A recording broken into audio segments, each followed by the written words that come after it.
은혜와 감사입니다. 오늘 여러분 이 본문 내용은 너무나 잘 아시는 내용입니다. 12절 말씀에 가면 우리 12절을 다 같이 먼저 한번 봐드리겠습니다. 한 촌에 들어가시니 문둥병자 10명이 예수를 만나 멀리 서서. 문둥병자 나옵니다. 요즘은 뭐 문둥병이라 그러지 않고 나병 그랬다가 한센시 병이라 그러죠. 한센이라는 분이 이 균에 대해서 연구하고 또 처방을 했다고 해서 한센시 병이라 그러는데 대단히 무서운 질병 아닙니까? 저도 이 소록도에 방문한 적이 있습니다만은 그 양성 환자, 음성 환자 있고 양성 환자는 상당히 심각해서 일반인이 출입을 못하도록 그렇게 통제하는 것을 보았는데요. 옛날 이 한센시 병에 걸린 환자들이 얼마나 힘들었겠습니까? 그 고통의 와중에 그렇게 살아가는데 지금 12절 말씀에 보면 멀리서 이제 서 있었다 그렇게 되어 있지요. 그 멀리 서 있은 이유는 이 한센시 병을 앓고 있는 사람들이 사회 안으로 들어올 수 없으니까요. 그 구약 성경에 따라서 유대인들은 이 한센시 병을 가지고 있는 사람들 만나면 돌로 그렇게 치게 되어 있는데 그러므로 이 환자들은 항상 부정하다 하면서 자기 자신을 표현을 해야 됩니다. 표현하지 않고 성한 사람과 이렇게 접촉하면 감염이 될 수 있기 때문에 하나님이 그렇게 하시도록 했습니다.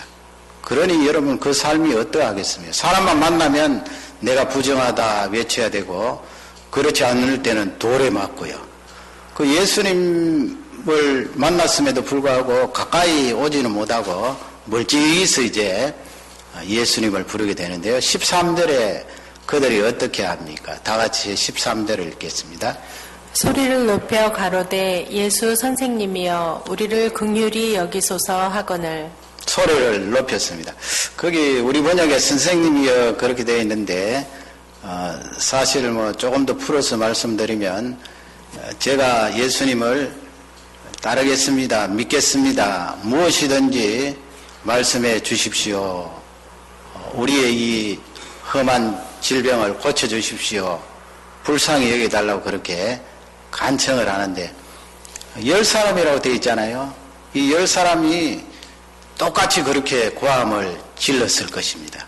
소리를 높였다고 성경에 그렇게 되어 있는데 예수님께서 그 소리 높여서 외치는 환자들을 외면하시지 않겠지요. 14절에 보면 예수님께서 그 환자들을 보시고 처방을 내리십니다. 우리 14절을 다 같이 읽겠습니다. 보시고 가라사대 가서 제사장들에게 너희 몸을 보이라 하셨더니 저희가 가다가 깨끗함을 받은지라. 왜 제사장들에게 가서 몸을 보이라 그렇게 예수님이 처방하셨나요? 그 구약 성경에는 제사장들이 의사 역할도 했습니다. 물론 뭐 치료하는 역할은 아닙니다만 진단할 때 이 사람은 한센시 병에 걸렸구나 아니면 한센시 병이 아니다 그냥 일반 피부병이다 그렇게 이 제사장들이 이제 판가름하게 되는데 예수님께서 그 율법을 잘 아셨던 거지요. 그래서 너희들 지금 가서 제사장들에게 너희 몸을 보여라 그렇게 말씀하실 때는 고쳐주신 거예요. 이제 하반절에 보면은 그들이 제사장에게로 가는 와중에 이제 그 나병균이 다 떠나가고 깨끗하게 치유가 된 거예요. 얼마나 놀라운 기적입니까, 여러분? 그것도 한 사람도 아니고 10사람이 그렇게 때를 지어서 움직이는데 다 고침을 받았거든요. 15절에 가면 이제 어떻게 되어 있습니까? 그 10사람이 모두 고함을 지릅니까? 고쳐달라고 할 때는 예수님을 향하여서 뭐 하나 둘 셋 했든지 하지 않았던 고함을 지르면서 예수님 불쌍히 여겨주십시오 했던 환자들이 고침을 받고 나서는 영 딴판이에요. 우리 15절을 다 같이 읽겠습니다. 그 중에 하나가 자기의 나은 것을 보고 큰 소리로 하나님께 영광을 돌리며 돌아와. 그 중에 하나가 그랬습니다. 10분의 1입니다. 10%예요. 그 중에 하나가 하나님께 영광을 돌리는데 큰 소리로 하나님께 영광을 돌렸습니다. 16절에 보면은 이제 예수님 앞에 바짝 나아가서 예수님 앞에 꿇어 엎드리는 내용이 나와 있습니다. 우리 16절을 다 같이 읽겠습니다. 예수의 발 아래 엎드려 살해하니 저는 사마리아인이라. 참고 짧은 구절이지만 많은 것이 담겨져 있습니다. 먼저 무릎을 꿇고 땅에 얼굴을 갖다 댑니다. 예수님을 사람으로서가 아니고 메시아로 오신 하나님의 아들임을 받아들이는 거지요. 그렇지 않고서 어떻게 나병균이 그렇게 떠나가고 깨끗하게 될 수가 있겠습니까? 그렇게 땅에 얼굴을 대고 살해했다고 그랬죠. 감사했다는 거예요. 예수님 너무 감사합니다. 그렇게 살해했는데 주석이 어떻게 되어 있어요? 끝에 보면 그 사마리아 사람이라 그렇게 되어 있습니다. 사마리아 사람은 유대인이 아닙니다. 이미 북쪽 이스라엘 멸망당한 상황 가운데 이 아시리아 나라가 서로 결혼을 통혼하게 했기 때문에 이스라엘 피가 섞여져서 이방 사람으로 간주되었어요. 그 예수님도 17, 18절에 보면 이방 사람이라고 그러잖아요. 그 다 10명 가운데 다 돌아오지 않고 한 명이 예수님 앞에 나와서 감사했는데 그 사람이 바로 사마리아 사람이다. 누가 저자는 기록을 하고 있습니다. 17절, 18절 보면 예수님께서 그 부분에 대해서 말씀을 하시죠. 우리 한꺼번에 17, 18을 읽겠습니다. 예수께서 대답하여 가라사대 10사람이 다 깨끗함을 받지 아니하였느냐? 그 9은 어디 있느냐? 이 이방인 외에는 하나님께 영광을 돌리러 돌아온 자가 없느냐 하시고. 여러분, 예수님이 이 환자에게 그 믿음의 고백을 받아들이시면서 우리에게 지금 하시는 말씀이잖아요. 그 9명의 환자들이 돌아와서 예수님 앞에 감사하지 않는 것을 말씀하시면서 우리에게 하시는 말씀이에요. 예수님이 그 17, 18에서 주시는 중요한 메시지는 사람들은 은혜를 잘 잊어버린다는 거예요. 우리도 마찬가지고 9사람의 나병 환자들도 마찬가지예요. 왜 은혜를 잘 잊어버립니까? 지금 이 사람들은 기적을 체험했잖아요. 얼마나 큰 기적이에요. 창세 이래로 이렇게 말씀 한마디를 딱 하셨는데 나병균에서 노임을 받고 치료함을 받은 썩어져 들어가던 살, 진물이 나던 살이 깨끗함을 받은 것 아니에요. 이런 기적이 어디에 있었나요? 이런 놀라운 기적을 체험함에도 불구하고 그 은혜를 금방 잊어버리니까 예수님 앞에 다시 나오지 않았던 것입니다. 기적이 일반화된 것입니다. 여러분, 우리가 하나님 앞에 기도를 하면서 하나님 아버지 이것만 들어주시면 제가 기필코 하나님 앞에 감사하면서 열심히 하나님 앞에 헌신하겠습니다. 고백하고 기적을 기다리고 기도 응답을 기다리지만은 실제 하나님께서 딱 응답해 주실 때 이렇게 9명의 나병 환자처럼 하나님 앞에 감사하지 않을 수도 있다는 거예요. 왜 그런가? 기적을 일반화하는 거예요. 기적을 보통 일처럼 처리해 버리기 때문에 하나님의 은혜를 잊어버린다는 것입니다. 이렇게 하나님의 은혜를 잊어버리면 그 다음에 찾아오는 것은 감사가 없어요. 감사가 나오겠습니까? 은혜를 잊어버렸는데. 그것을 예수님께서 딱 지적하고 계시는 것입니다. 오늘은 몇 사람을 소개할까 합니다. 처음에 소개할 사람은 오스카 와일드라는 작가입니다. 이분은 영국 사람인데 1854년부터 1900년까지 46살 살았던 짧은 인생을 살았던 작가입니다. 여러분 아시죠? 오스카 와일드. 이분이 쓴 작품 가운데 지옥의 단편이라는 작품이 있는데 그 내용 가운데 이런 게 있어요. 지금 오늘 본문하고 좀 흡사한데 이분이 이제 성경에 없는 것을 자기 상상으로 이제 작품을 만들어낸 것입니다. 그 우화시킨 거죠. 예수님께 고침을 받은 많은 사람들이 있는데 그 사람들이 고침받고 나서 어떻게 되었을까? 그것을 이제 상상하여서 소설을 쓴 거예요. 그 작품에 보면은 세 부류의 사람이 등장을 합니다. 예수님이 다시 오신 거예요. 뭐 작품이니까 그렇죠.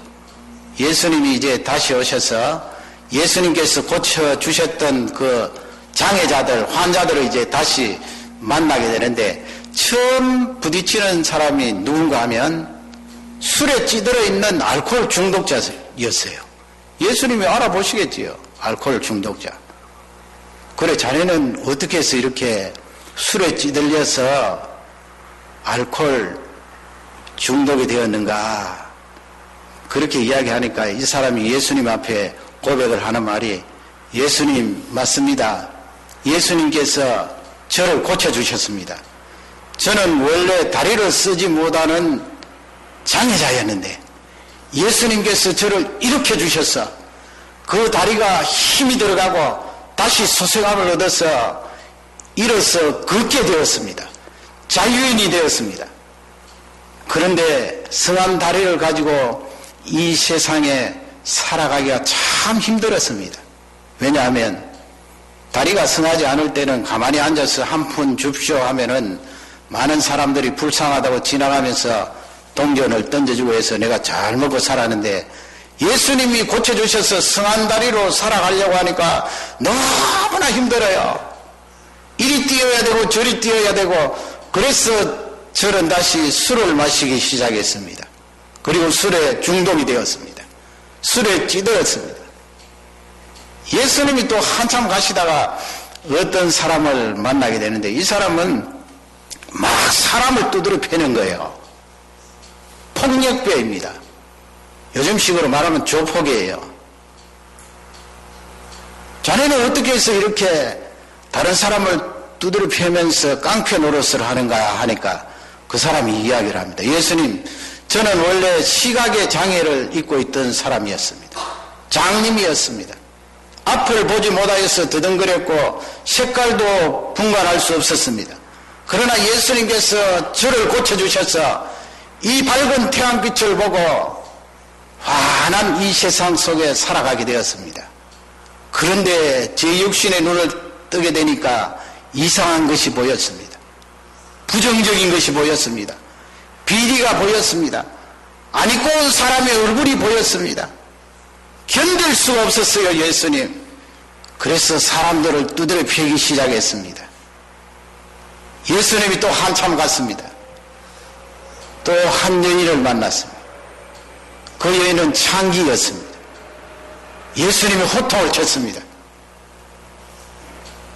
내가 처음 왔을 때 너를 보고 그 창기의 모든 죄를 용서해주고 너를 구원하였는데 왜 아직까지 창기 이 죄를 짓고 있느냐 하니까 그 여인이 말했습니다. 예수님, 저를 다시 회복시켜 주시고 그 죄에서 사하여 주셨는데 이 세상에 나아가니까 나를 받아주는 사람이 아무도 없었습니다. 옛날에 창기라고 나를 밀쳐버렸습니다. 그래서 어쩔 수 없이 다시 창기의 죄를 짓고 있습니다. 여러분, 그 작품은 우리에게 많은 것을 생각하게 합니다. 이 세 사람의 공통점이 무엇인가요? 은혜를 잊어버렸다는 거예요. 예수님이 그의 죄를 용서해 주시고 구원해 주신 은혜, 앞을 보지 못하는 그 장애자를 치료해 주시고 고쳐 주신 은혜, 다리를 쓰지 못하는 그 사람의 다리를 고쳐 주시고 걸을 수 있도록 해 주신 은혜, 그 기적이 얼마나 놀라운가요? 어떻게 사람이 그것을 고칠 수가 있나요?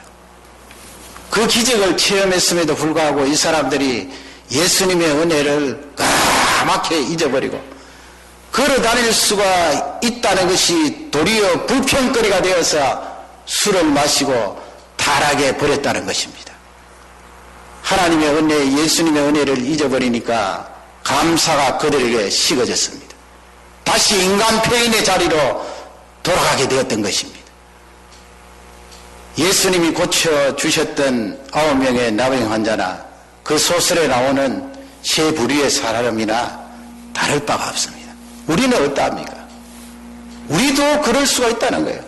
하나님의 은혜를 잊어버리고 감사는 식어져 버리고 원망과 불평이 가득하다는 것입니다. 이번에는 한 할머니를 소개할까 합니다. 이 알리스 헤레츠라는 그런 할머니인데요. 이 할머니는 유대인입니다, 여러분. 이 어른은 1903년에 체코슬로바키아 프라하에서 출생했으니까 지금 연세가 얼마예요? 한국 나이로 따지면 111입니다. 111세. 지금까지 살아 계세요. 2004년부터 2011년까지 이 할머니의 고백담을 듣고 책을 만들어냈는데 그 책이 바로 A Century of Wisdom입니다. 100년의 지혜입니다. 100년의 지혜. 한국 책으로 금년에 번역되어 나왔어요. 100년의 지혜. 이 할머니는 유대인으로서 어릴 적부터 비교적 부유한 환경에 자라기 때문에 이 음악을 할 수 있었습니다. 피아노를 잘 연주했던 그런 음악가였습니다. 예술가지요. 그리고 결혼도 했고요. 아들도 하나 두었고요.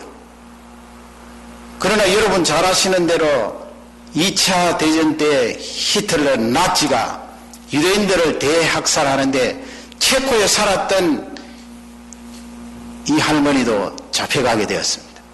어머니가 잡혀가고 사랑하는 남편이 잡혀가고 자신과 아들이 잡혀가는데 아마 나치도 바깥으로 표면적으로 우리 나치는 예수를 사랑한다 그것을 과시하기 위해서 테레진이라는 그 장소에 아우슈비츠 말고 테레진이라는 그곳에 예술가들을 모았어요. 유대인 예술가들. 음악하는 사람, 그림 그리는 사람, 글 쓰는 사람 다 모았는데 사실은 겉으로 표면적으로 과시하려는 것이고 거기서 세상을 떠난 사람이 16만 명이랍니다. 그 가운데 생존한 분이 바로 이 할머니인데 약 7,000명 살아났는데 이 할머니가 거기서 살아났습니다. 그리고 지금까지 그 홀로코스트를 견디고 통과하여서 2013년까지 111세를 살았습니다.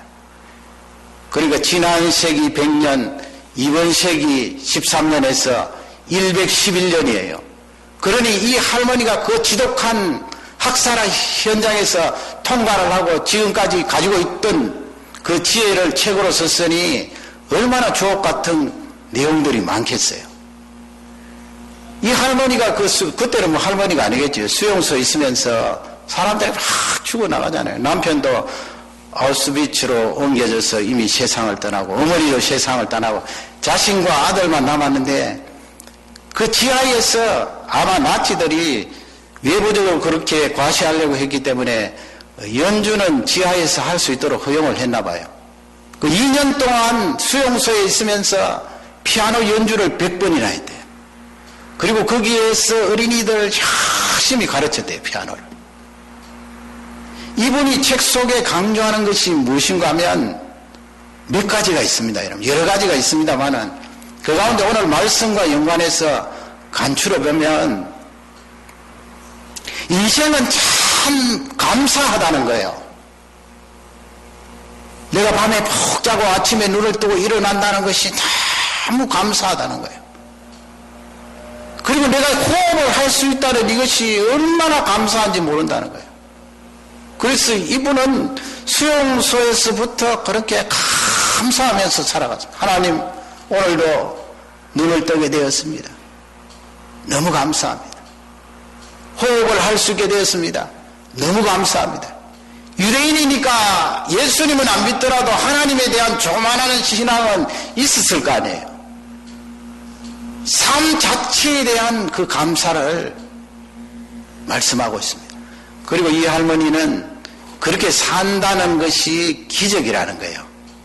우리가 뭐 큰 기적을 체험해서 기적이 아니고요. 이 할머니가 강조하는 것은 아침에 눈을 뜨고 심장이 돌아가고 호흡을 하고 먹고 자고 하는 이 일상이 기적이라는 거예요. 이게 기적이니까 얼마나 감사를 많이 하겠어요. 은혜의 고백인 거지요. 그리고 이 할머니는 어떤 절망이 와도 나는 희망을 포기하지 않았다. 그렇게 책에 적고 있어요. 굉장한 메시지예요. 고생도 보통 고생을 했겠습니까? 그럼에도 불구하고 나는 절대로 희망을 포기하지 않았다. 그리고 이 할머니는 유머를 늘 생각했다고 합니다. 어렵고 힘들 때 그 유머를 가지고 이야기하면서 많은 사람들에게 웃음을 주고 자기 자신에게 생기를 불어넣을 수 있다. 그렇게 이야기했는데 아마 이분이 하나님을 그렇게 독실하게 믿었던 것 같지는 않아요. 이렇게 삶 속에 감사하고 삶 자체가 기적이다 하는 것을 표현할 수 있게 된 것은 자신이 했던 음악이라는 거예요. 내가 이 예수를 통하여서 이렇게 희망의 끈을 놓지 않고 힘을 얻을 수가 있게 된 것이다. 그래서 이분은 100세가 넘었지만은 베토벤, 소팽이라든지 피아노 연주곡을 암기하여서 악보를 보면서 하루에 3시간씩 지금도 연주를 하고 있답니다. 여러분 그림을 한번 보세요. 피아노 연주하는 모습, 그리고 저렇게 밝게 웃는 모습을 한번 보십시오. 이분은 또 나이가 들었지만은 철학을 공부한다고 했어요. 강의를 들으면서 그 철학 속에 삶의 의미를 발견하고 새로운 용기를 얻는다는 것입니다. 그리고 그 얻은 것을 어린이들이나 어른들에게 가르친다는 거예요. 여러분, 우리는 예수 그리스도를 믿는 존재들입니다. 하나님께서 피로 값주고 사신 그 은혜로 말미암아 죄 용서함 받고 의롭게 된 백성이 우리입니다. 이 할머니 보세요. 이 할머니는 예수를 붙들고, 이 할머니는 철학을 붙들고, 이 할머니는 다른 사람을 가르치는 것을 붙들고도 삶 자체가 감사하다고 말하지 않아요. 삶 자체가 기적이라고 말하지 않아요. 희망을 한 번도 포기하지 않았다고 말하고 있습니다. 우리는 예수 그리스도를 붙든 존재입니다. 영원히 보장된 존재입니다. 왜 감사하지 못할 이유가 있을까요? 오늘 다시 이 감사절을 통하여 하나님이 나에게 주신 은혜를 회복하시기 바랍니다. 시편 저자는 이렇게 고백합니다. 하나님, 여호와께서 나에게 주신 그 은혜를, 그 모든 은혜를 무엇으로 보답할까? 무엇으로 보답할까? 감사가 나오지 않을 리가 없는 거죠. 연세가 많으신 노인이 된 아버지가 있었습니다. 그리고 그에게는 또 연세가 지긋한 아들이 있었습니다. 한 번은 아버지가 아들에게 이렇게 물었습니다. 날아가는 새를 보면서 아버지가 아들에게, 아들아, 저 날아가는 새가 뭐야? 아버지 까마귀 아닙니까? 아버지가 또 물었어요. 저 날아가는 새가 뭐야? 아버지 까마귀라니까요. 두 번째 물었을 때 아들이 조금 투명해졌습니다. 세 번째 또 물었습니다. 아들아, 저 날아가는 새가 뭐니? 아버지, 정신 차려요. 까마귀라 했잖아요. 이 노인이 정신이 나갔나? 토시까지 달았습니다. 아버지가 그 아들을 불렀습니다. 다시 불러서 노트 하나를 제시했습니다.